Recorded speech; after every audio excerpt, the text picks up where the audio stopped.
The vacuum cleaner snagged on something under the bed. Hard, metallic, fighting against the ancient Hoover's suction like it had every right to stay hidden. I should have left it there. That's what I tell myself now anyway. But on that muggy Sunday afternoon in late April, with sawdust from Deb's latest renovation project clinging to every surface of our Decatur rancher, I was just a tired man trying to check one thing off the honey-do list. Double shifts at Kroger all week, stocking shelves until my fingers went numb, and here I was playing domestic warrior while my 12-year-old cheered me on from the doorway. "Suck up the creepers, Dad," Zeke yelled, doing that bouncing thing kids do when they're watching something mildly entertaining. The Minecraft reference landed. I'd spent enough late nights watching him build elaborate fortresses to get the joke. "Working on it, bud." I yanked the hose again, and this time, whatever was caught came free with a reluctant scrape against the hardwood. A dive watch tumbled out, leather band frayed like something you'd find in a pawn shop, crystal scratched from what looked like actual use. Heavy, expensive, despite the wear.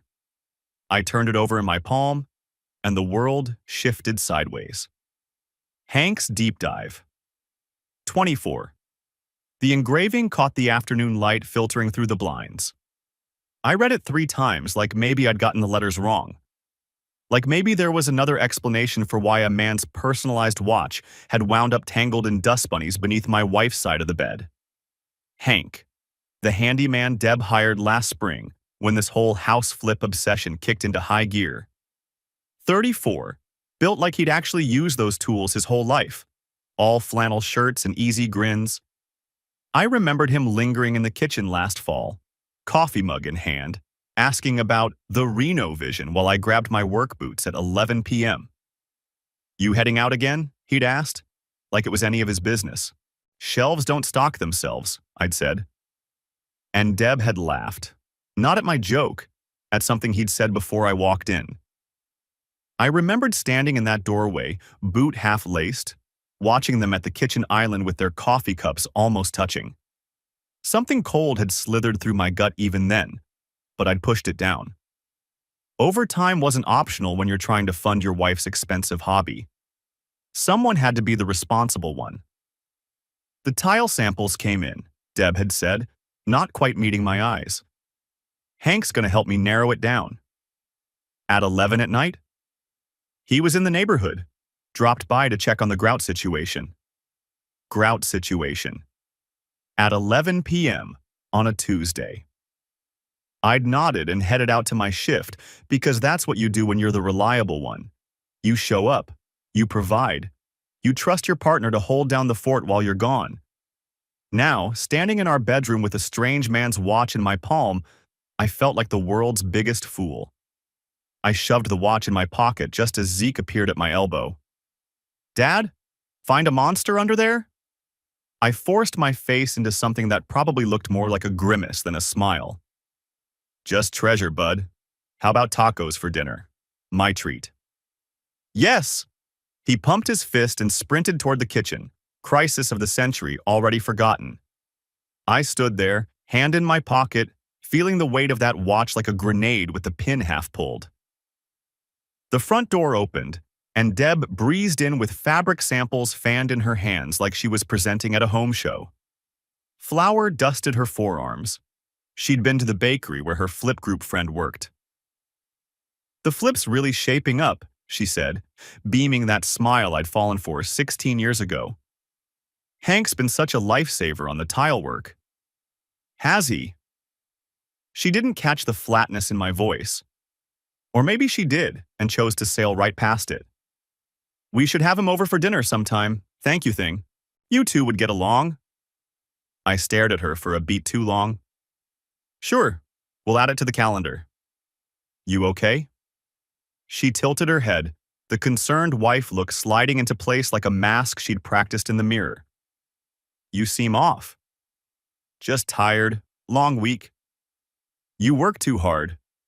She crossed to me, pressed a kiss to my cheek that felt about as warm as a business handshake.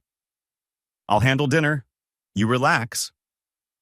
I watched her walk to the kitchen, hips swaying in that deliberate way she used to reserve for date nights.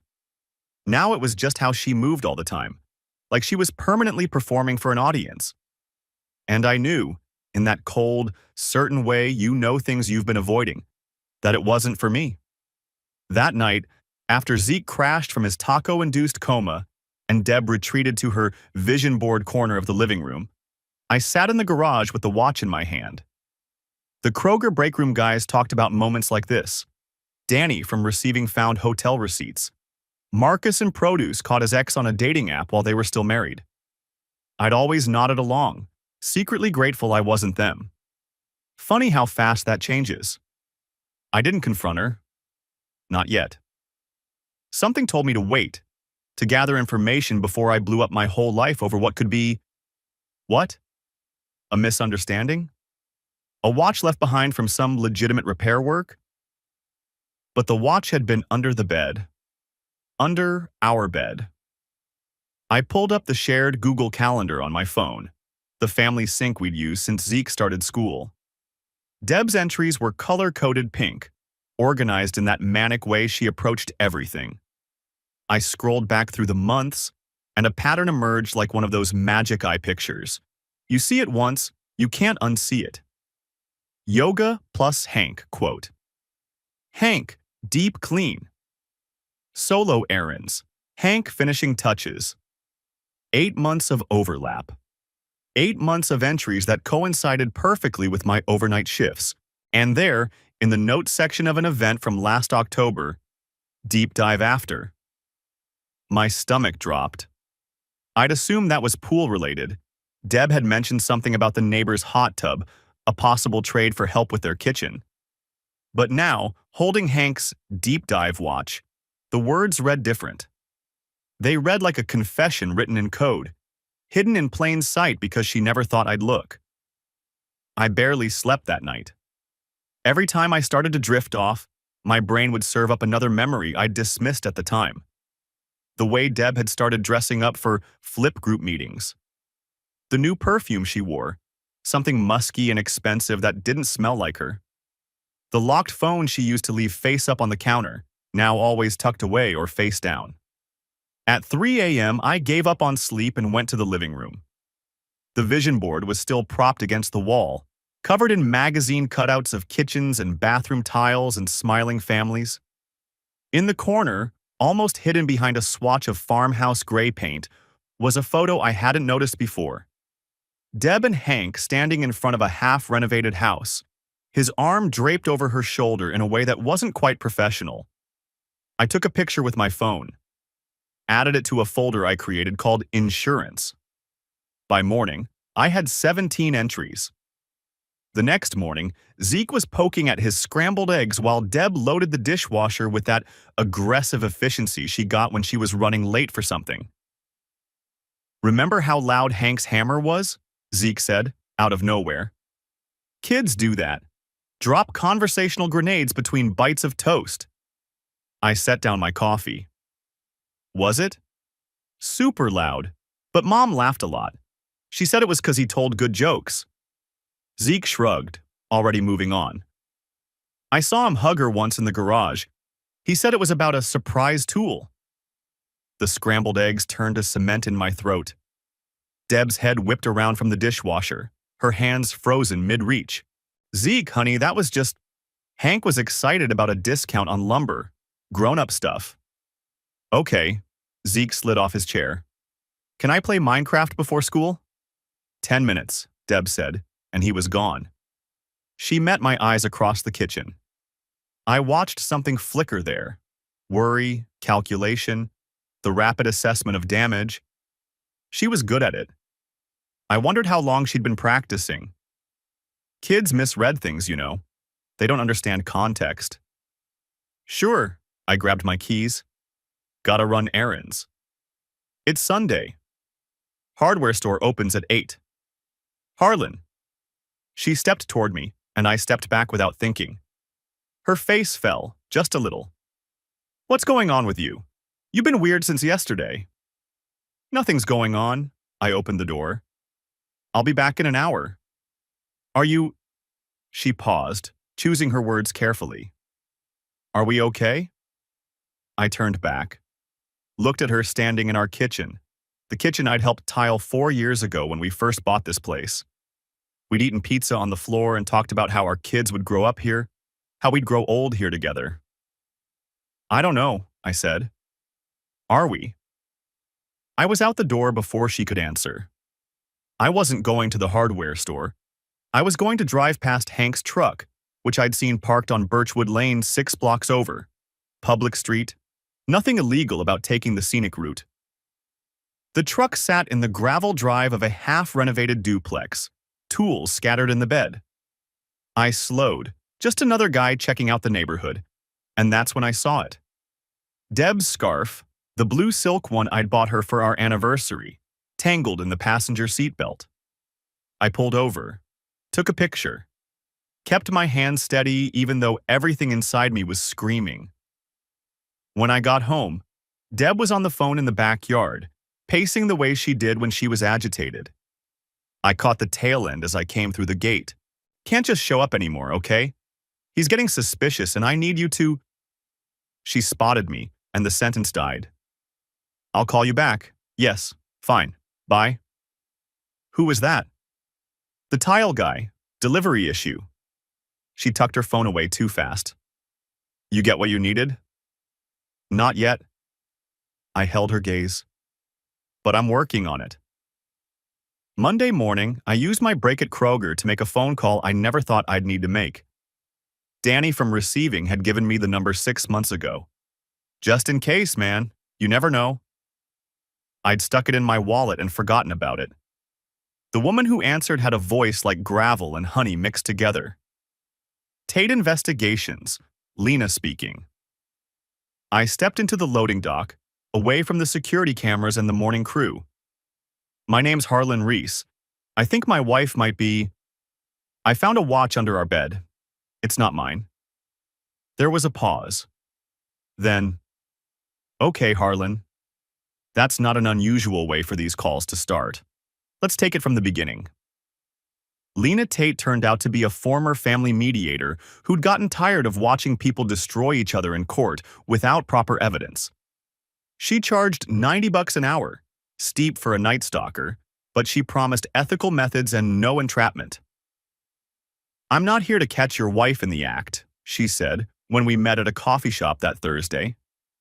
She was maybe 50, silver hair cropped short, no nonsense in a way that reminded me of my aunt who used to run a trucking company.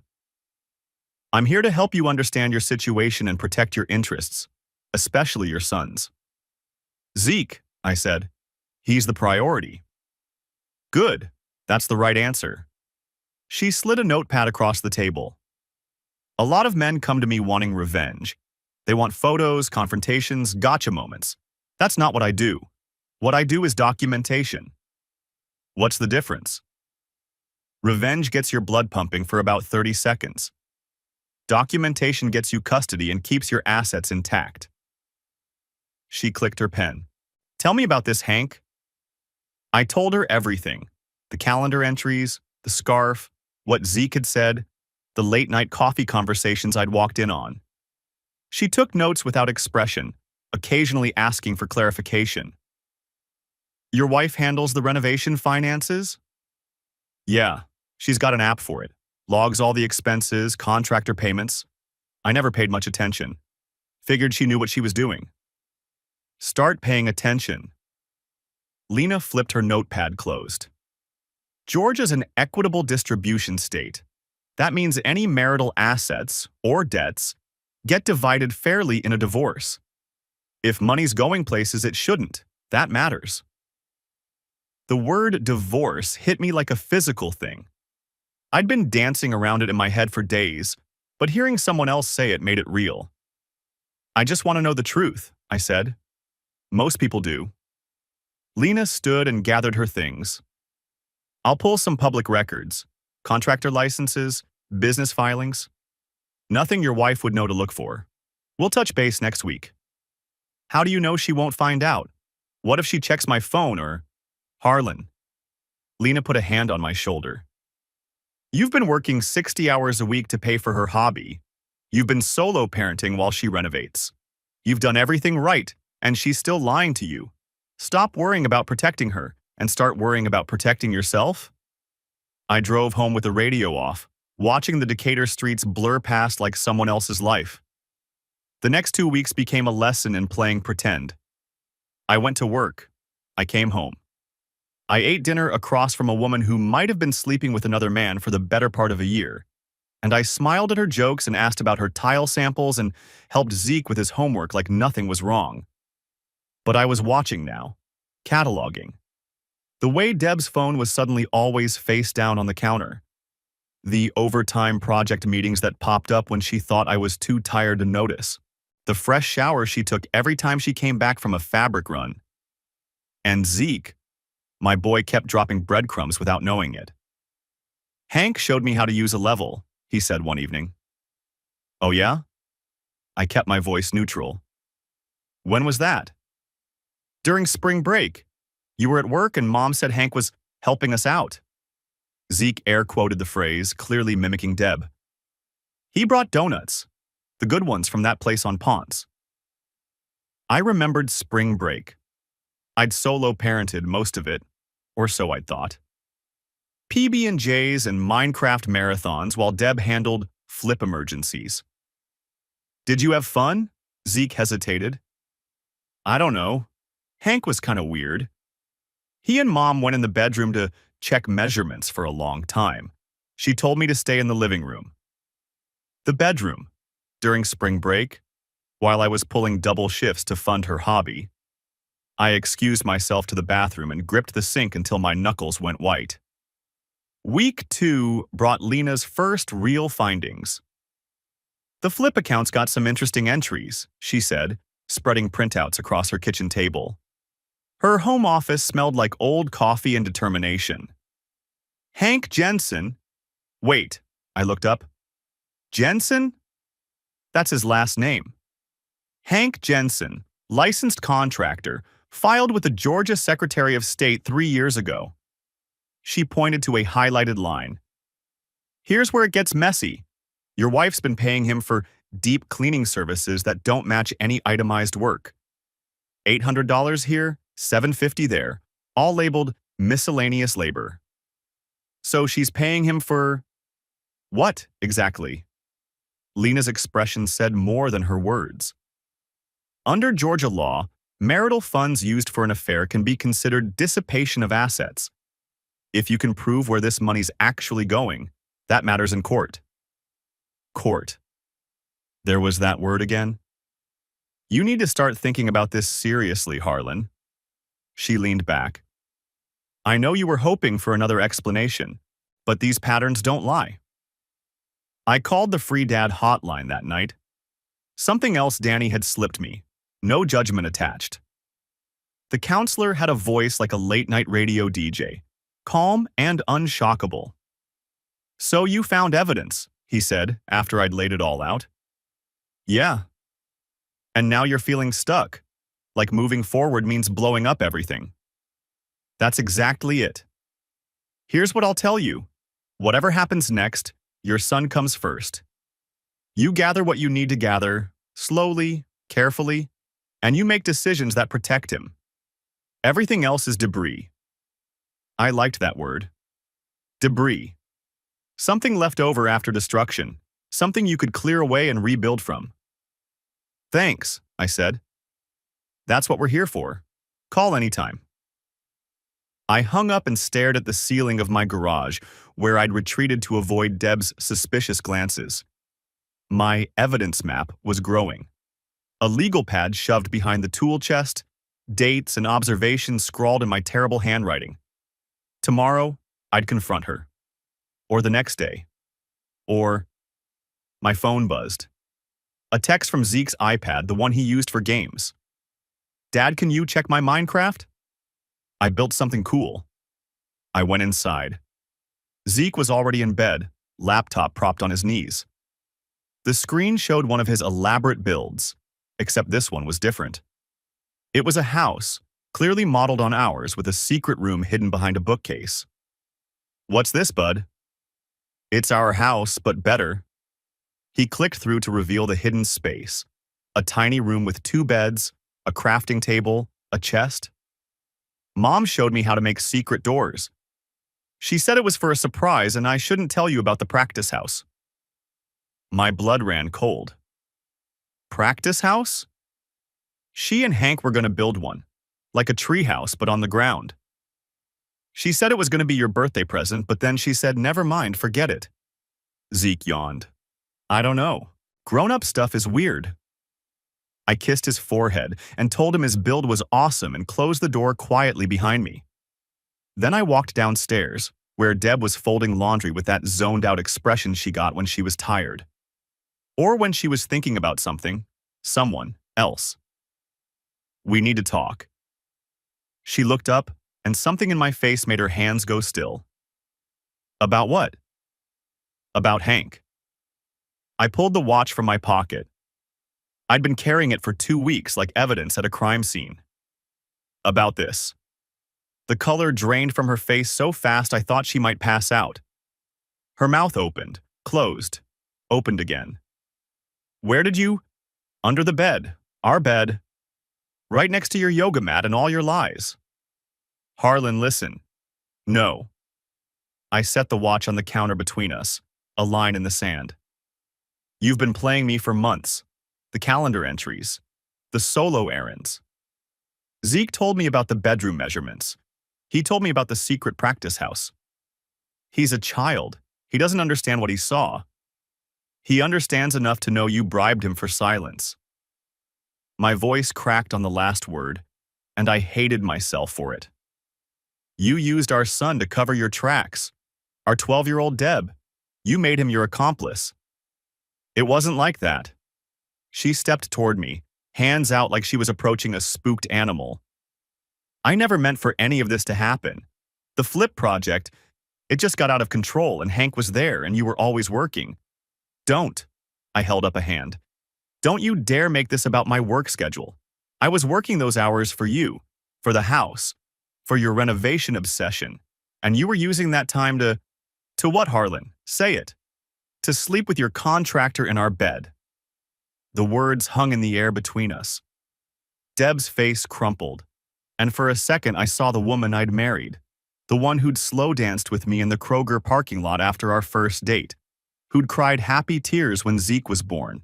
But that woman was gone, replaced by someone I didn't recognize. It's not what you think, she finally said. Hank and I, it was complicated. The flip project brought us together and things just escalated. But it didn't mean anything. It was just what? Just some fun? Just a distraction? I was lonely, her voice broke. You were never here. You worked nights and slept days, and I was alone in this house with a kid who was always on his computer, and I just wanted someone to what? Pay attention to you? Because that's what I was doing every night at Kroger, Deb. Paying attention to you. Paying for your tile samples and your contractor and your stupid flip project that was apparently just a cover for you to stop. She pressed her hands to her face. Just stop. Save it for the lawyer. I grabbed my keys and walked out the front door. I wasn't sure where I was going, but I knew I couldn't stay in that house another minute. The watch sat on the counter behind me, evidence of everything I couldn't unsee. I drove to the all-night gas station on Memorial, bought a coffee I didn't want, and sat in the parking lot scrolling through Georgia divorce law on my phone until my eyes burned. No fault state. 30-day residency notice. Equitable distribution of assets. And there it was, buried in the legal jargon. Adultery could bar a spouse from alimony if proven. Suddenly, Lena's investigation wasn't just about truth. It was about protection. I filed for temporary separation the next morning, papers served via certified mail. Let Deb enjoy her fabric runs when that landed on the doorstep.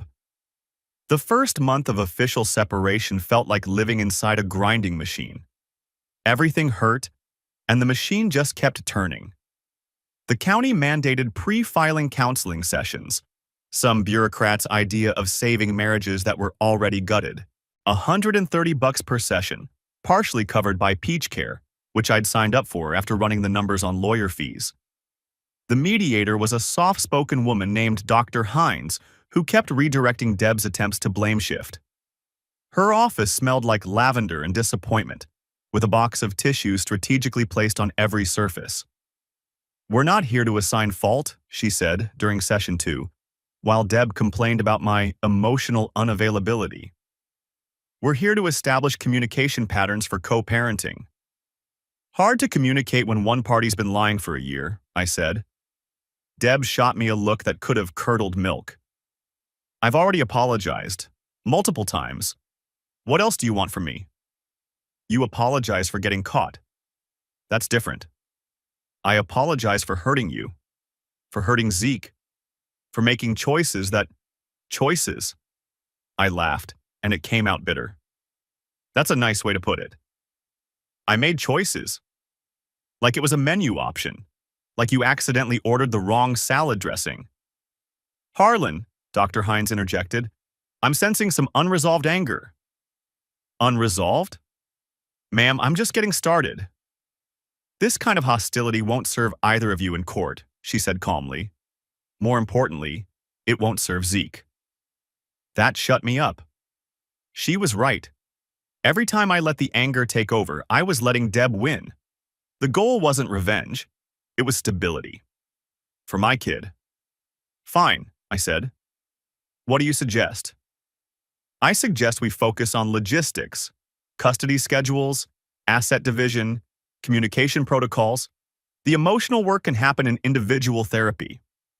After the session, I sat in my truck and called Lena.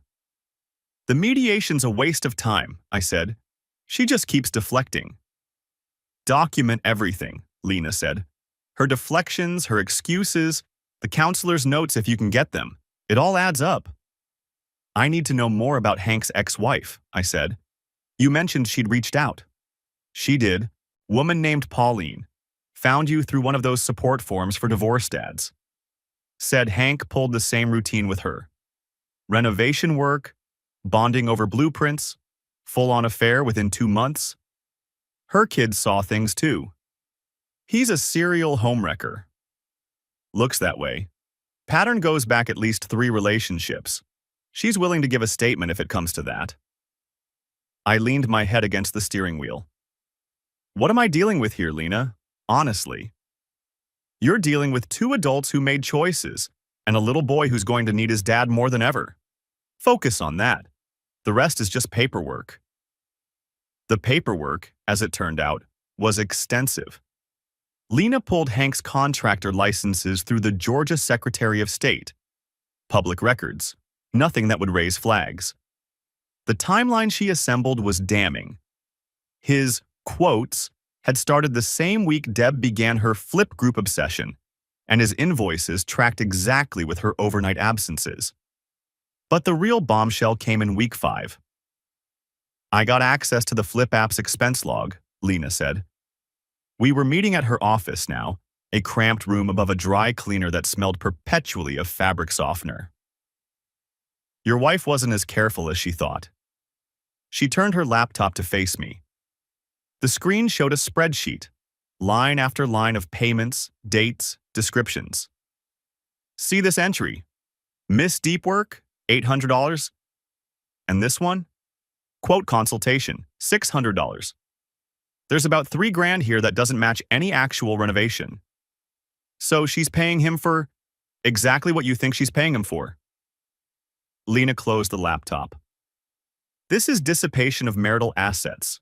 In a divorce proceeding, that matters. Can I get a copy of this?" "Already printed." She slid a folder across the desk.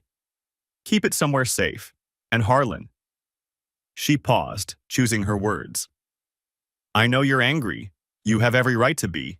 But don't do anything stupid. The courts reward patience and documentation, not revenge."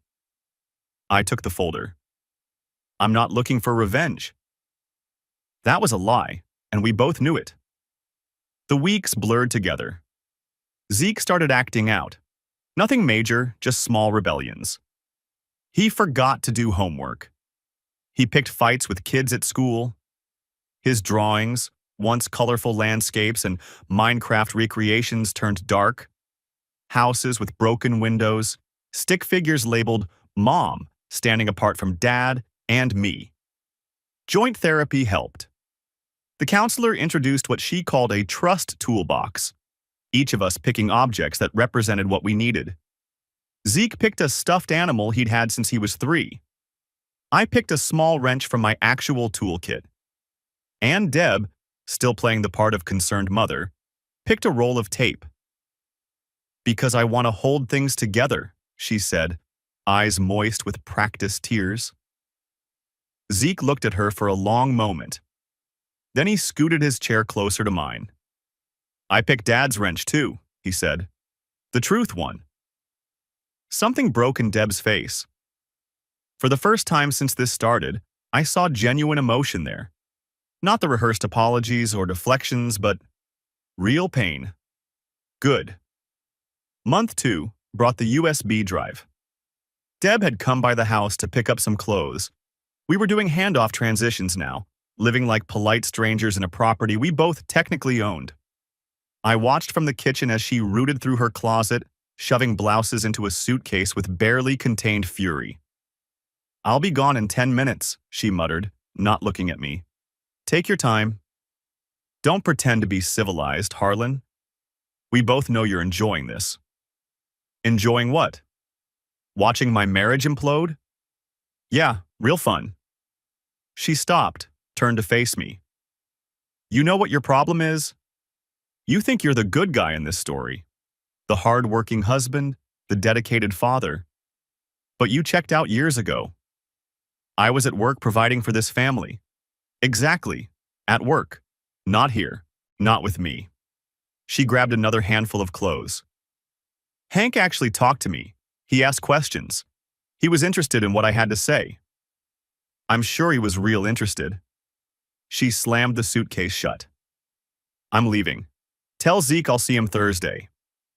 "Will do." She was gone within 5 minutes, but I didn't start my search until I heard her car pull away completely. She must have hidden it and forgotten. The USB drive, wedged between the mattress and the box spring like a dirty secret waiting to be found. Maybe she'd meant to destroy it. Maybe she didn't know it existed. Either way, it was mine now. The files inside made my stomach turn. It was Hank's quote log, a running diary of his jobs, clients, and personal observations. Most of it was mundane. Notes about tile selections, measurements for kitchen islands, complaints about supply chain delays and difficult customers. But halfway through, I found the entries about Deb. Dee came over again today, told the husband she was at yoga. Woman bends like a pretzel, I'll give her that. Said I'd work late, kids distracted with the TV, easiest cover in the book. Close call Tuesday. Zeke almost walked in on us in the garage. Dee covered quick, said we were checking pipes. Kid bought it. He's sharp though. Gotta be more careful. 8 months now. She talks about leaving H, but I know the type. She likes the thrill too much. The sneaking around, the secret texts. If she actually left, half the excitement would be gone. I read through the whole thing 3 times, hands shaking worse each time. The casual cruelty of it. The way he talked about her, about us, like we were entertainment for him. And there, buried in a final entry from last month. Dee says she wants to leave for good this time. Getting cold feet now that hubby found the watch. Told her to wait. Divorce takes time. Besides, where's the fun if it's legal? Ha. I made copies of everything. 3 USB drives, stored in 3 separate locations. One in my locker at Kroger. One at Lena's office. One in a safety deposit box I opened the next morning for $25 a month. Then I called my lawyer and started preparing. For war. The flip group was Deb's whole social world. A dozen women who met every other Saturday to discuss paint swatches and contractor horror stories. The treasurer, a woman named Gina, had been Deb's closest friend since they met at a Mommy and Me class when Zeke was 2. I found out about Gina's role by accident. Lena had been digging into the flip group's finances, standard stuff, trying to verify if Deb's dues were being paid properly. when she stumbled onto something interesting. "Your wife's been venting to someone in that group about you," she said during our weekly call. "Texts, group chat messages, the whole thing. And that someone's been covering for her meetings with Hank." "Gina, you know her?" "She's at every barbecue. Always tells me what a lucky guy I am." I laughed, but there was no humor in it. "So she's an accomplice. More like an enabler. But here's the thing." Lena's voice dropped. "She's been skimming the group's renovation fund. Small amounts. Nothing that'd trigger an audit, but it adds up. She and Deb have been covering for each other." A plan started forming in my mind. Gina was the weak link. Apply pressure, and the whole facade might crumble. Can we prove the skimming? Already got the receipts. Anonymous tip could go a long way. I hung up and thought about Zeke, about the trust we'd been rebuilding, the scout meetings I'd started taking him to, the adventure runs through Kroger's empty aisles on my break. He deserved a father who fought smart, not one who threw punches in the dark. The next Saturday, I showed up at the Flip Group's monthly meeting. The venue was the community center off Claremont. Beige walls, folding tables, the smell of stale coffee and ambition. About 15 women sat in a semicircle, color-coded binders open on their laps. "Harlan!" Deb looked like she'd seen a ghost. Her coffee sloshed over the rim. "What are you doing here?" "Thought I'd check out the Flip life." I settled into a folding chair between two women I vaguely recognized from the neighborhood. "Zeke's at his grandma's. Figured I'd finally see what all the fuss was about." The room went stiff.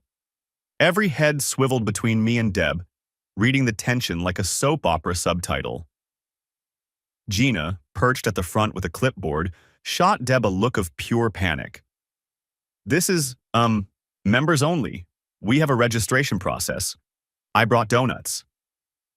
I held up the box from the place on Ponce, the one Hank had bought during spring break.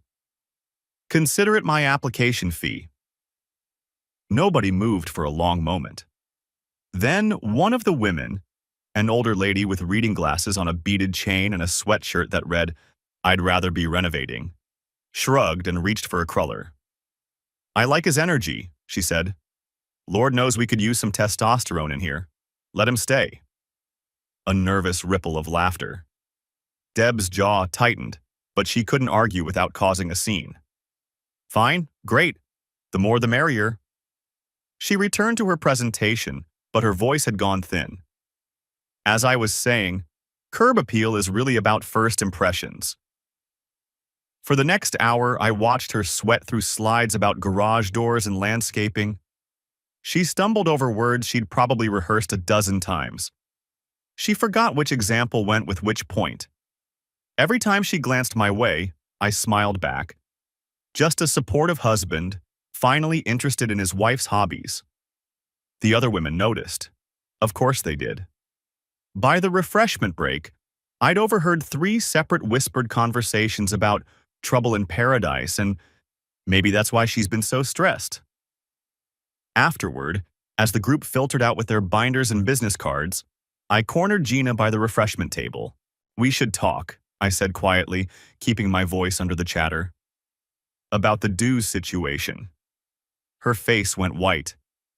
"I don't know what you're—" $3,000 over 18 months, skimmed in increments of 50 to 100, always right under the threshold that would trigger questions. All documented. I pulled a folded printout from my pocket, just the first page of Lena's findings. "Does the group know their renovation fund has a leak?" Gina's hands shook as she reached for the paper. Her acrylic nails, painted a cheerful coral, trembled against the white. "Where did you get this?" "Same place I got the photos of Deb's scarf and Hank's truck. And the calendar entries. And the USB drive with his little diary about their deep cleans." I leaned in close enough to smell her perfume. Something floral, expensive, probably bought with skimmed funds. "I'm not here to burn you, Gina. I'm here to give you a choice. Help me, or go down with her." The silence stretched. In the other room, I could hear Deb laughing at something the older lady said, playing the gracious hostess while her world crumbled around her. "What do you want?" Gina whispered, voice barely audible. "The truth. On record. About when it started, how often they met, what she told you, who else knew." You're asking me to betray my best friend. Your best friend already betrayed her husband and her son. She used her kid as cover for her affair, Gina. She made a 12-year-old complicit in her lies. I straightened. "You've got until Thursday. My lawyer's number is on that paper. Make the smart choice." I walked out without looking back. My heart was pounding so hard I could feel it in my teeth, but I kept my stride even, casual. Just a dad checking out the flip life. Gina flipped by Wednesday. The call came while I was stocking soup cans on the overnight shift. I ducked into the break room, heart racing. "She wants to talk," Lena said. "In person. Says she has context she wants to provide." We met at Lena's office the next afternoon. Gina looked like she hadn't slept in days. Eyes red-rimmed, makeup applied with a shaky hand, the polished flip group queen reduced to something fragile and scared. "Before I say anything," she started, "I want you to know I never approved of what she was doing.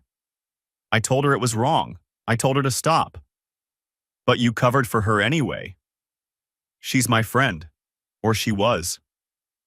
Gina pressed her hands together like she was praying. "We've known each other since Zeke was in diapers. I didn't know how to. I thought maybe it would burn itself out. That she'd come to her senses." "Start from the beginning," Lena said, clicking her pen. Gina talked for 2 hours. By the end, I had everything. Dates, locations, the burner phone Deb had bought to text Hank without leaving traces. The late-night flip meetings that were actually hotel visits. The way Hank had bragged about scoring the flip queen to his poker buddies. But the part that wrecked me wasn't the affair. It was Zeke. Deborah instructed her son to keep secrets about Hank's visits, Gina said, voice cracking. She told him it was a surprise project for his father. She knew he would feel guilty about lying and use that guilt to ensure his silence. She said kids are easy that way. You just make them feel special about knowing something adults don't. My 12-year-old, carrying that weight alone. Thinking he was doing something good by keeping Mom's secret, not understanding what he was really protecting. I sat in my truck afterward and cried. Ugly, gasping sobs that fogged up the windows. Then I wiped my face, pulled myself together, and drove to Zeke's school. He was in the pickup line, standing apart from the other kids with his backpack straps clutched in both hands. When he saw my truck, his face lit up. "Dad, you're early." "Thought we'd hit the batting cages." I opened the passenger door. "Sound good?" "Yes." He scrambled in, already launching into a story about some kid named Marcus who'd brought a live frog to gym class. I listened. I laughed. I tried to be the father he needed, the stable one, the present one, even as the legal machinery churned in the background. At the batting cages between swings, I crouched down to his level. "Hey, bud, I need to ask you something, and I want you to be honest. No trouble either way, okay?" He nodded, suddenly serious. "Do you remember when Mom told you to keep secrets about Hank's visits?" His face crumpled. "I'm sorry, Dad. She said it was for your birthday, and I should be a good boy." "Hey," I pulled him into a hug. "You didn't do anything wrong. Grown-ups shouldn't ask kids to keep those kinds of secrets. That's on her, not you." He buried his face in my shoulder. "Are you and Mom getting divorced?" The question hung in the air, heavy with everything I couldn't say. I pulled back, keeping my hands on his shoulders. "Yeah, bud, we are." "Because of Hank?" "Because of choices your mom made." I swallowed hard. "But this part, the you and me part, that's never changing. You understand? No matter what happens with court or houses or any of that stuff, I'm your dad. Always. He nodded, wiping his nose with his sleeve. Can we still live in our house? That's what I'm fighting for. The custody evaluation came in month 5. A guardian ad litem, fancy term for a lawyer who represents kids in family court, interviewed all of us over the course of 2 weeks. Her name was Dr. Sanchez, and she had the kind of calm, assessing gaze that made you feel like she could see through every deflection and half-truth. Zeke went first, meeting with her in a child-friendly office decorated with posters of puppies and inspirational quotes. Toys lined the shelves, Legos, building blocks, puzzles, stuff designed to put anxious kids at ease. You nervous? I asked him in the waiting room. A little. He picked at a loose thread on his sleeve. What if I say the wrong thing? There's no wrong thing, bud. Just tell her the truth about how you feel. That's all anyone can ask. He was in there for an hour and a half. When he came out, his eyes were red, but his shoulders were straight. He walked directly to me and grabbed my hand. I told her the truth, he said. About everything. About Mom and Hank. About the secrets. About the Minecraft house. He looked up at me with something fierce in his expression. I told her I want to live with you. I squeezed his hand. I'm proud of you. She asked if anyone told me to say that. I said no. I said it was just how I felt. The evaluator's report arrived 2 weeks later. It was clinical, detached, the kind of language that strips all emotion from a crisis and reduces human pain to bureaucratic categories. The minor child demonstrates a strong attachment to his father and expressed consistent preference for his father's residence as the primary home. He displayed age-appropriate understanding of his parents' separation and articulated concerns about his mother's history of asking him to keep secrets from his father. When asked about his relationship with his mother, the child expressed love but also confusion and hurt regarding recent events. He described feeling tricked into keeping information from his father and expressed relief that the truth came out. It is the recommendation of this office that primary physical custody be awarded to the father, with structured visitation for the mother pending completion of family therapy. Deb's lawyer filed an objection within 24 hours. They claimed I'd coached Zeke, that the evaluation was biased, that Gina's statement was obtained under duress. The preliminary hearing happened on a Tuesday morning in early October. DeKalb County Superior Court, 4th floor, a wood-paneled room that smelled like furniture polish and anxiety. The judge, a silver-haired woman named Judge Patterson, who'd clearly seen every trick in the book, wasn't impressed by the theatrics. Mrs. Reese, she said, peering over her reading glasses, I've reviewed the evidence provided by the petitioner. Bank statements showing unexplained payments totaling over $3,000 to your renovation contractor. Calendar entries documenting meetings during your husband's work hours. A detailed statement from your own friend corroborating the nature and duration of the affair. She removed her glasses and set them on the bench. Do you have any documentation that contradicts these findings? Deb sat rigidly next to her lawyer, a young guy who looked like he'd gotten his degree last week. They conferred in whispers, heads close together.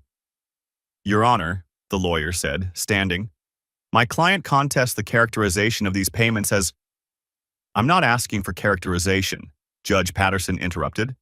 I'm asking if you have documentation, receipts, invoices, work orders, anything that shows these payments were for legitimate renovation work rather than, as the petitioner's evidence suggests, something else entirely. More whispering. Deb's jaw tightened. She shook her head. No, Your Honor, the lawyer finally said. We don't have that documentation at this time. Then I'm inclined to accept the guardian's recommendation. We'll proceed to final custody arrangements on the scheduled date. Judge Patterson made a note. Mr. Reese, I'll expect you to facilitate reasonable visitation in the meantime. Mrs. Reese, I strongly suggest you engage with the family therapy process if you hope to maintain any meaningful relationship with your son. Yes, Your Honor, I said. Deb said nothing. She stared at the table in front of her like she could burn a hole through it with her eyes. Outside the courtroom, in the marble hallway where other anxious families waited for their turn, Deb grabbed my arm. "You must be loving this," she hissed. "The big victory. The triumph of the wronged husband." "I'm not loving anything, Deb. I'm trying to protect our son." "Our son wouldn't need protecting if you hadn't blown this whole thing up. We could have worked it out quietly, privately. Instead, you turned it into—" "I turned it into what? Evidence? Documentation? The truth?" I pulled my arm free. "You made your choices. I'm just dealing with the consequences. You're destroying me." "No," I stepped back. "You did that yourself. I'm just picking up the pieces." I didn't celebrate. This wasn't a victory. It was triage, stopping the bleeding so we could start to heal. But that night, after I'd tucked Zeke in and sat on the porch with a beer I barely drank, I let myself feel something like hope. The flip group turned on Deb faster than I expected. Gina's confession about the skimmed dues triggered an internal audit. Within a week, the board had frozen the renovation fund and posted a community notice in their private Facebook group. Someone screenshotted it and sent it to me anonymously. "Due to financial irregularities and conduct unbecoming of our membership values, Deborah Reese has been asked to resign from the Decatur Flip Collective, effective immediately." Hank's gigs dried up at the same time. Word spreads in neighborhoods like ours, whispered conversations at school pickup, pointed questions at HOA meetings. He'd been the charming handyman. Now he was the guy who slept with married women and got caught. I heard through the grapevine that he'd moved to Augusta, chasing some new renovation boom. Good riddance. As for Deb, she tried to stay in Decatur at first, crashing with friends who didn't know the full story. But the full story had a way of spreading. One by one, the couches dried up. I stopped tracking where she was staying after month 6. What I focused on was Zeke. We fell into a routine. Morning runs before school, homework at the kitchen table, weekend adventures that had nothing to do with renovation disasters or custody battles. I shifted my hours at Kroger, trading some nights for early mornings so I could be there when he got home from school. The promotion to aisle lead came through in month 7, which helped. He joined the Boy Scouts properly, earning badges in first aid and woodworking and something called pioneering that involved building elaborate rope bridges in the woods behind the community center. Saturday mornings became our scout time. Me in the folding chair with the other dads, him running around with kids his age who thought his Minecraft knowledge made him some kind of genius. "Your boy's got leadership potential," the scoutmaster told me one afternoon. He organized the whole campsite setup last weekend, assigned jobs, kept track of the supplies, made sure everyone had something to do. "He likes having things under control," I said. "Wonder where he got that?" His counselor said he was adjusting well. Better than expected, actually. "Kids are resilient," she told me during a check-in. "But more than that, he has stability now, consistency. He knows where home is and who's going to be there when he gets there." I thought about all those nights I'd worked doubles, convinced I was providing by putting food on the table and money in the flip fund. Turns out what Zeke needed was a dad who showed up, not just financially, but physically, emotionally, consistently. Someone who asked about his day and actually listened to the answer. Someone who sat through his Minecraft tutorials without checking his phone. I'd almost lost that chance. I wasn't going to waste the one I'd been given. I met Mia at a divorce support workshop of all places. The venue was a church basement in East Atlanta, folding chairs arranged in a circle, a coffee pot that had seen better decades, and a whiteboard with "Healing Through Honesty" written in faded marker. About 15 people sat scattered around the room, all wearing that same shell-shocked expression I saw in my own mirror every morning. Mia was the only one who looked like she'd actually showered that day. Petite, sharp-eyed, with dark hair pulled back in a practical ponytail and boots that probably cost more than my grocery bill. She sat in the corner, nursing a coffee and watching the room like a hawk. "First time?" she asked. as I settled into the chair next to hers. That obvious? You've got that drowning man look. She handed me a napkin. Your shirt's on inside out, by the way. I looked down. She was right. Perfect. Don't worry about it. Half these people are wearing pajamas. She extended a hand. Mia Reyes, realtor specializing in, let's call it, transition properties. Harlan Reese, Night Stalker, specializing in, let's call it, trying not to fall apart. She laughed, a real laugh, warm and unexpected. How long since the papers were final? 3 weeks. Fresh wound. She reached into her purse and pulled out a granola bar. Eat something. You look like you've been living on coffee and rage. Is it that obvious? Honey, I've been doing this for 8 years. I can spot the stages from across the parking lot. She leaned back, crossing her legs. Let me guess. You did everything right. Worked hard, provided, tried to be a good partner, and still got blindsided. Something like that. Yeah, that's the worst kind. The ones who cheat, you can almost see it coming in hindsight. But the betrayed spouses, the ones who actually trusted their partner? She shook her head. They walk around for months thinking they should have seen it coming. Like they failed some test they didn't know they were taking. I thought about the watch under the bed, the months of willful ignorance before it. Maybe I did fail. Wrong answer. She fixed me with those sharp eyes. You trusted your wife. That's what you're supposed to do in a marriage. The failure was hers, not yours. That's a nice way to look at it. It's the accurate way to look at it. She pushed off the wall as the facilitator called the group to order. Anyway, if you ever need help selling the marital home, give me a call. I promise not to judge the holes in the drywall. She handed me a card. I tucked it in my wallet next to the hotline numbers I no longer needed. We started talking. Not dating. Neither of us was ready for that emotional minefield. But talking. Coffee after the workshops at a diner that served breakfast all day. Texts about nothing in particular at 2 a.m. when neither of us could sleep. Phone calls that started as quick questions and stretched into hours. She'd gone through her own divorce 4 years back.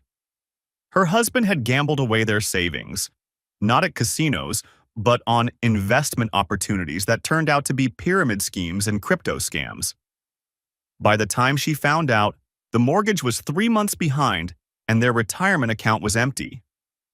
Different betrayal, same damage, she said one evening, sitting on my half-finished porch.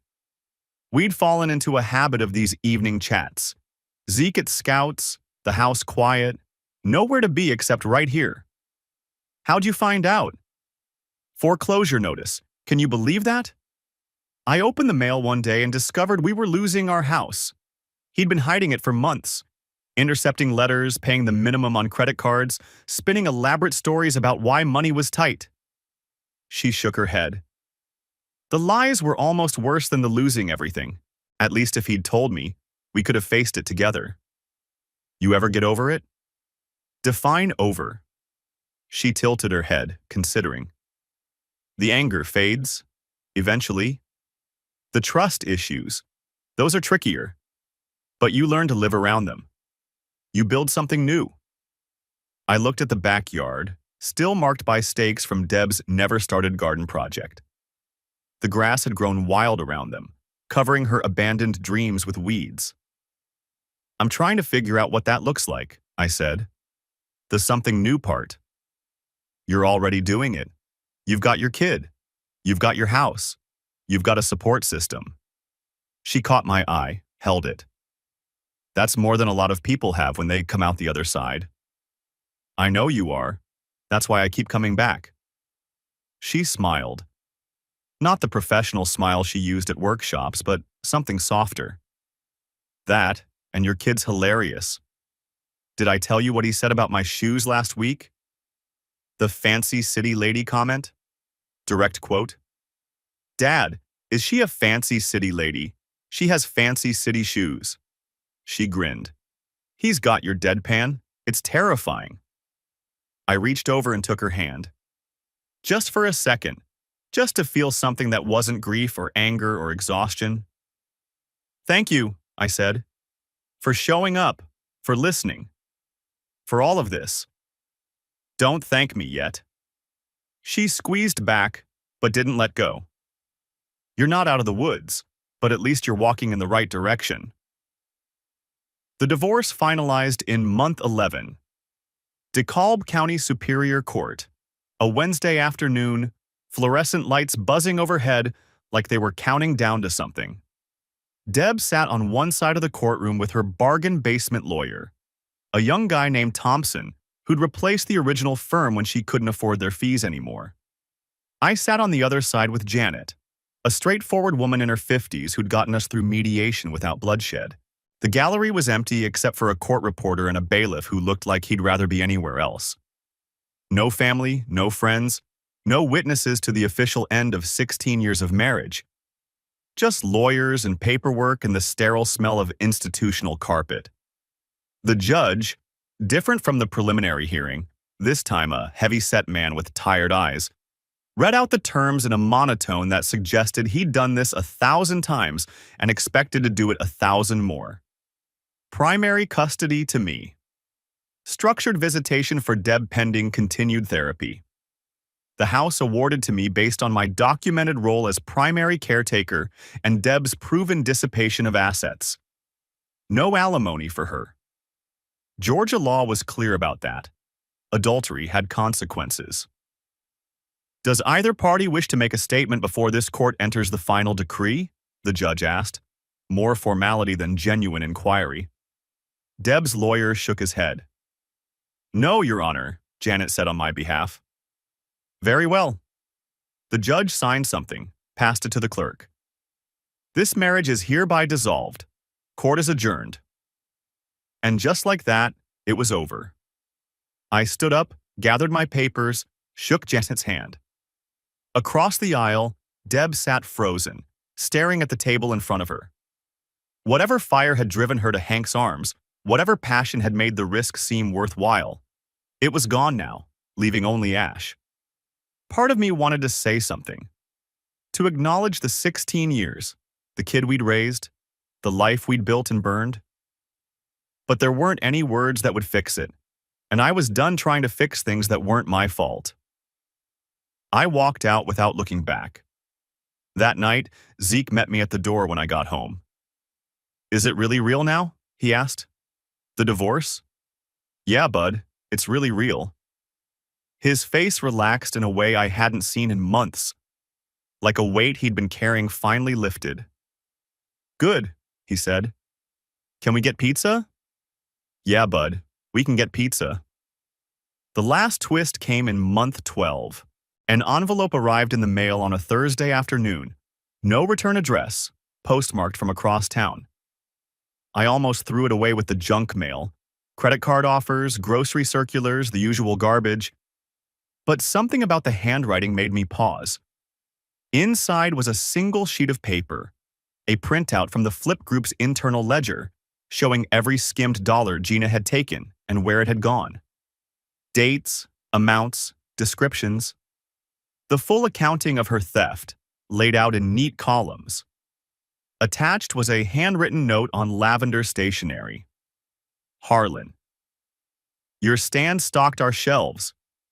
Group's been cleaned out. Dues actually going to dues now. New treasurer, new bylaws, new beginning. Some of us even started talking about what really happened instead of pretending everything was fine.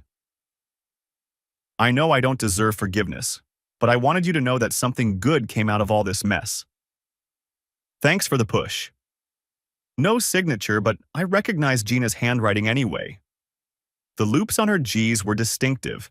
She used to address Zeke's birthday cards the same way. I sat on the porch with that note, watching Zeke practice his scout knots in the backyard. He'd gotten good at them. Bowlines and clove hitches and something called a taut line hitch that apparently held tents down in windstorms.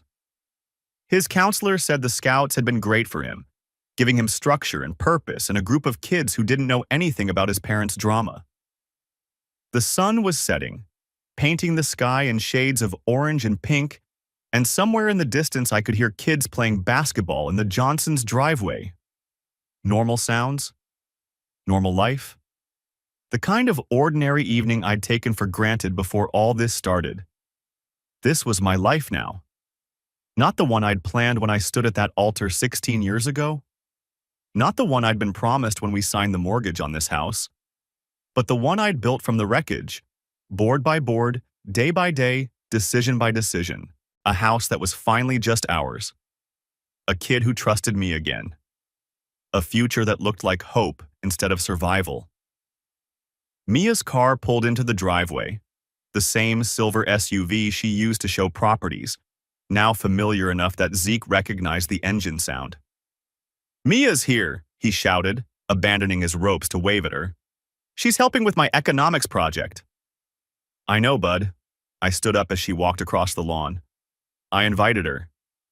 "Nice evening," she said, joining me on the steps. "You've got that thinking face again." "Do I?"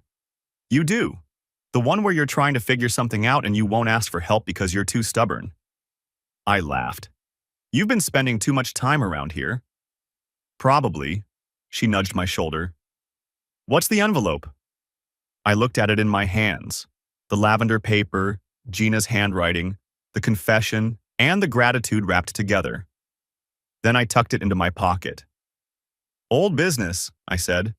"Doesn't matter anymore." "If you say so." She didn't push. That was one of the things I liked about her. She knew when to let things lie. "Hey, Dad." Zeke appeared at the screen door. "I'm making my famous hot chocolate. You guys want some?" "Your famous hot chocolate is just Hershey's syrup and microwaved milk," I said. "That's what makes it famous." He grinned. "My grin," Deb used to say, back when she still noticed things like that. "Come on, it's getting cold." Mia caught my eye. "Sounds terrible." "It is, but he's proud of it." "Then I'd love some." She took my hand, naturally this time, like we'd been doing it for years instead of weeks, and we walked inside together. The watch was still in my toolbox, shoved in a corner behind the WD-40 and the spare drill bits. Hank's deep dive, the match that lit the fuse. Someday I'd throw it away or donate it to Goodwill, or just leave it there until it rusted into nothing. It didn't matter. It was just an object now, stripped of its power to hurt. What mattered was the sound of my kid laughing in the kitchen as he poured too much chocolate syrup into mismatched mugs. What mattered was Mia standing at the counter, pretending to supervise while sneaking marshmallows from the bag. What mattered was this house, these people, this moment. The life we were piecing together from what was left behind. Affairs snag. Truth smooths. And sometimes, if you're lucky, you get to build something better from the wreckage. The end.